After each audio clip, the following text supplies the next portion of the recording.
Halo semuanya, namaku Raiti. Kalian tahu gak sih apa itu teorema Pitagoras dan kegunaannya dalam kehidupan? Yuk simak baik-baik penjelasanku. Raiti, the right triangle. Let's go! Sebelumnya, kita cari tahu dulu yuk sejarah teorema Pitagoras. Pitagoras berasal dari nama seorang filsuf dan ilmuwan matematika yang berasal dari Yunani kuno pada masa 570 sampai 495 sebelum Masehi di Kepulauan Samos.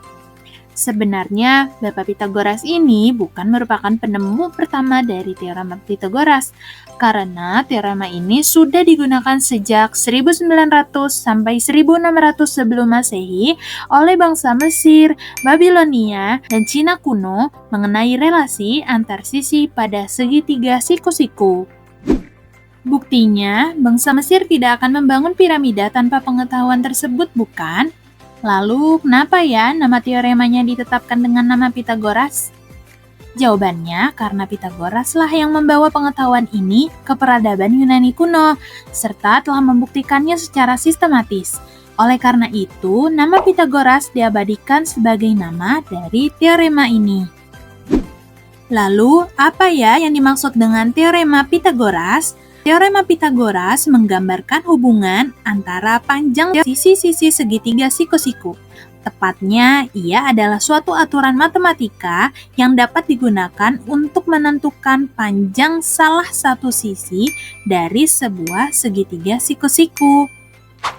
Ingat ya, teorema Pitagoras hanya berlaku untuk segitiga siku-siku, yaitu segitiga yang salah satu sudutnya 90 derajat. Teorema Pitagoras menyatakan bahwa dalam suatu segitiga siku-siku, jumlah kuadrat dari sisi-sisi yang saling tegak lurus sama dengan kuadrat dari sisi miringnya. Jika ditulis secara matematis, rumus Pitagoras adalah A kuadrat sama dengan B kuadrat ditambah C kuadrat. Dengan A adalah sisi miring atau sisi terpanjang yang berada di depan sudut siku-siku, sedangkan B dan C adalah dua sisi lainnya yang saling tegak lurus. Dari rumus tersebut, kita bisa mendapatkan dua rumus turunannya, yaitu B kuadrat sama dengan A kuadrat dikurang C kuadrat, dan C kuadrat sama dengan A kuadrat dikurang B kuadrat. Supaya lebih paham, yuk kita latihan soal. Berapakah panjang sisi miring segitiga siku-siku berikut ini? Yang ditanyakan adalah sisi miring. Untuk itu, kita misalkan sisi miring tersebut sebagai A dan dua sisi lainnya sebagai B dan C. Sesuai dengan teorema Pitagoras, kuadrat sisi miring atau A kuadrat sama dengan jumlah kuadrat dari sisi yang saling tegak lurus, yaitu B kuadrat ditambah C kuadrat. Bisa kita tulis A kuadrat sama dengan B kuadrat ditambah C kuadrat. Kemudian kita masukkan nilai dari B dan C yang sudah diketahui menjadi A kuadrat sama dengan 8 kuadrat ditambah 6 kuadrat. A kuadrat sama dengan 64 ditambah 36. A kuadrat sama dengan 100, berarti A sama dengan akar dari 100. Akar dari 100 adalah 10.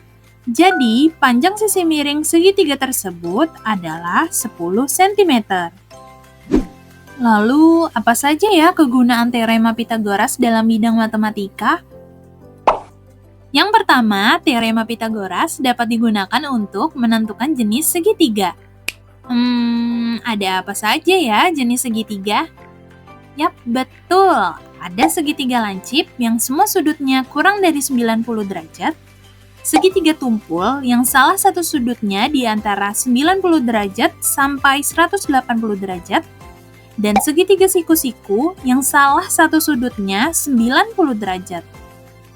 Jika diketahui panjang tiga sisi segitiga, maka dapat kita misalkan sisi miring atau sisi terpanjang dari segitiga adalah A, dan sisi lainnya adalah B dan C.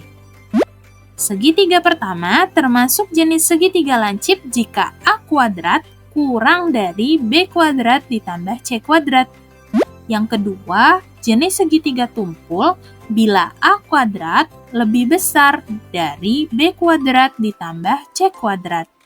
Dan yang ketiga, jenis segitiga siku-siku jika A kuadratnya sama dengan B kuadrat ditambah C kuadrat.